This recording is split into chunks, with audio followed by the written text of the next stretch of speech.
నమస్తే, welcome to our channel. YCP social మీడియాలో మరో దుష్ప్రచారానికి శ్రీకారం చుట్టింది.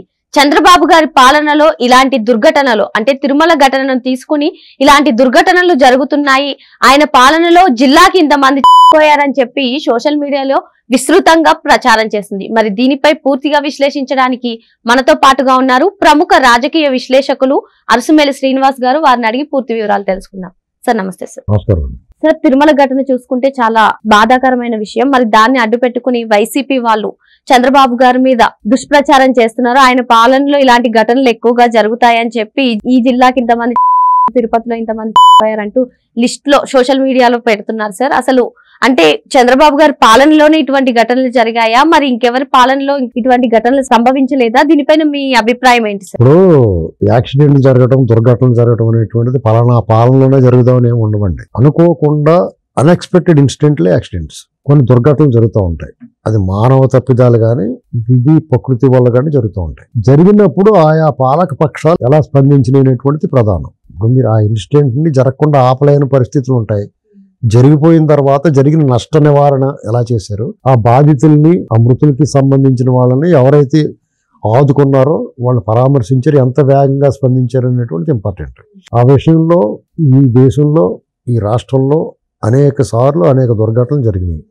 అందరి హయాంలోనూ జరిగినాయి. దానికి మినహాయింపు ఏమంటే ఒక పొరపాటు, ఒక దుర్మార్గం, లేకపోతే ఒక ఇలాంటి దుర్ఘటనలు జరగటం, ఒక విపత్తులు అనేటువంటి రాజశేఖర రెడ్డి అన్న వచ్చినాయి, కేసీఆర్ అన్న వచ్చినాయి, వాసయ్య గారు అన్న వచ్చినాయి, చంద్రబాబు గారు అన్న వచ్చినాయి. దానికి ఎలా స్పందించారు అనేటువంటి చూసుకోవాలి. ఆ విషయంలో చంద్రబాబు గారిని ఎవ్వడూ తప్పు పట్టలేడు. ఇక చూస్తే మీరు జగన్మోహన్ రెడ్డి చూడండి, అంటే దరిద్ర దామోదర పాదం అనేటువంటిది ఎలా చెప్పాలంటే, వాళ్ళు ఏదో తెలియకుండా ఒకటంటే ఆరు అంటారంటే సంగతి తెలియట్లేదు వాళ్ళకి. అసలు ఈ లెక్కలు వేసుకోవడమే తప్పు అంటాను నేను. ఎందుకంటే జరిగిన దుర్ఘటన జరిగింది. చంద్రబాబు నాయుడు గారు వచ్చి వాళ్ళందరినీ పరామర్శించి వాళ్ళకి ఏం చేయాలో చేసి అక్కడ ఉన్న అధికారుల మీద కారకులు లేని వాళ్ళ మీద చర్యలు తీసుకున్నాడు. జగన్మోహన్ రెడ్డి వచ్చి ఎన్నో నవ్వుకుంటే అలా చెప్తుంటే ఆ గ్యాంగ్ వేసుకుని అతను బుద్ధి మారదు. అతను బుద్ధి వక్రం, ఎప్పటికీ మారండి. అతను దగ్గరికి, ఆ పేషెంట్ దగ్గరికి, అలా బాధల్లో ఉన్న వాళ్ళ దగ్గర పిచ్చిన నవ్వుతున్నాడు చూసారా, ఎప్పుడు మారుతాడు అతను చెప్పరా ఎవరు ఉన్నాయి. సరే, ఆ విషయం పక్కన పెడితే మీకు ఎల్జీ పాలిమర్స్ అని అక్కడ అనకాపల్లి దగ్గర ఒక గ్యాస్ లీక్ జరిగింది. ఏరియా మొత్తం దుకాణం సర్దేసుకుని చాలా మంది సర్దేసుకున్నారు. ₹1 కోటి అని చెప్పాడు. ఆ ఎల్జీ పాలిమర్స్ ఎవరిని బాధితుల్ని పరామర్శించకుండా ఆ ఎల్జీ పాలిమర్స్ యజమానితో ఎయిర్పోర్ట్ లోనే డీల్ మాట్లాడేసుకున్నాడు. పైగా ఆల్ చేతి ఇప్పించే తను ఇచ్చినట్టు చెప్పుకున్నాడు. అది కొంతమందికి ఇచ్చారు, కొంతమందికి ఇవ్వలేదు. అంటే పైగా డ్రామాలో విజయసాయి రెడ్డి, రోజా, ఇలాంటి కొంతమంది, అవంతి శ్రీనివాసరావు, వీళ్ళందరూ అక్కడ పడుకోవడం, ఓవర్ యాక్షన్ అంటే ఇది. సరే, కచ్చలూరు బోట్ ప్రమాదం జరిగింది గోదావరిలో.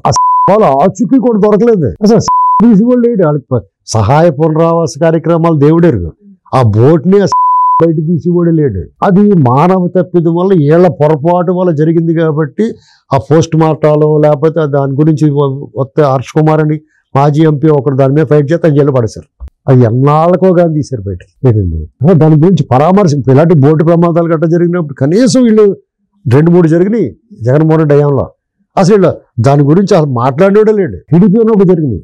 ఇమ్మీడియట్ గా ఫ్రాక్షన్ ఆఫ్ సెకండ్స్ లో దాన్ని ఆపలేకపోయారు. కానీ జరిగిన తర్వాత కనీసం వాళ్ళకి ఉపశమనం కలిగించారు. ఇకపోతే జంగారెడ్డిగూడెంలో నాటుసారా తాగి చచ్చిపోయారు. నాటుసారా అది ఇళ్ళ మంది కూడా అలాగే ఉండేది. వాళ్ళు దాన్ని నాటుసారా తాగి చనిపోయారు అనేటువంటి దాన్ని పక్కకు తప్పించేసి వాళ్ళంతా రకరకాల అనారోగ్యంతో పోయారని చెప్పేసి చేస్తారు. యాక్చువల్గా కల్తీ సారా మృతులు అన్నట్టు చెప్పి మసిపూసి మారడికాయ చేయడంలో ఇటు చిత్తవత్తులండి వీళ్ళంతా. ఇంకోటి ఏంటంటే తెలుసా, అన్నమయ్య డ్యాము అది కొట్టుకుపోతే అందులో ఎంతమంది ఆచూకీ తెలకుండా ఇప్పటికి తెలియదు చాలా మందికి. 10-15 రోజుల తర్వాత బ్యారికేడ్లు కట్టుకుని వచ్చాడు ఇతను. రైలు యాక్సిడెంట్ చెప్తే హెలికాప్టర్ నుంచి వెళ్తాడు ఇతను. చూసండి, ఇతను విమర్శించడానికి కూడా పదాలు దొరకలేదు, నోరు నొప్పిపోతుంది కూడా.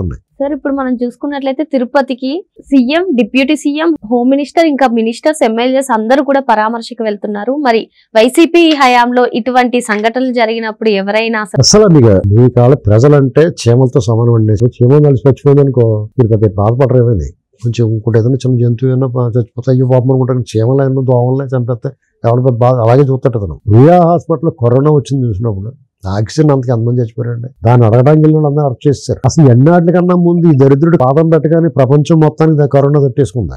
ఇవన్నీ ఇప్పుడు జే బ్రాండ్ కల్తీ మధ్య ఉన్నది చూసారా, వీళ్ళు సొంతంగా చేసి విషం పోసి చంపేసాడు అందరినీ. కాబట్టి వీళ్ళు ఊరికే ఇలాంటివన్నీ మాట్లాడి తెలుపుకుంటే ఒక ఏళ్ళు చూపిస్తే 100 ఏళ్ళు వెనక్కి చూపిస్తే ఇంకా వైసీపీ వాళ్ళకి మాట్లాడడానికి హక్కు లేదు, సమాజంలో తిరగడానికి హక్కు లేదు. వాళ్ళు సమాజానికి పట్టిన రోగ క్రిమి. ఇలాంటి దుర్ఘటనలు జరిగినట్టు వాళ్ళు ఎంత దూరంగా ఉంటే అంతమంది దూరంగా ఉంచాలి. వాళ్ళు అతను దూసుకుని వస్తున్నాడు అనుకోండి, మోకాలు చెప్పులు తీసేసి కూర్చోబెట్టాలి. ఈ ప్రభుత్వం అంత కఠినంగా ఉండలేదు, ప్రజాస్వామ్యం ఉంటుంది ఈ ప్రభుత్వం. కాబట్టి అతని ఆటలు సాగుతున్నాయి, అతను మాట్లాడగలుగుతున్నాడు. ఇప్పుడు జగన్మోహన్ రెడ్డి చేసిన అరాచకం ఒక సౌమ్యుడి మీద, ఒక రాజనీతిజ్ఞుడి మీద, ఒక పెద్ద మనిషి మీద దౌర్జన్యం చేశాడు. కాబట్టి అందరూ తప్పు అన్నారు. అదే ఈ ప్రభుత్వం చేస్తే ఎవడు తప్పు చేసేవయ్యా బాబు అంటారు. అలా చేయమని కోరుకుంటున్నాం. మరో అంశంతో మళ్ళీ కలుద్దాం. Thank you sir.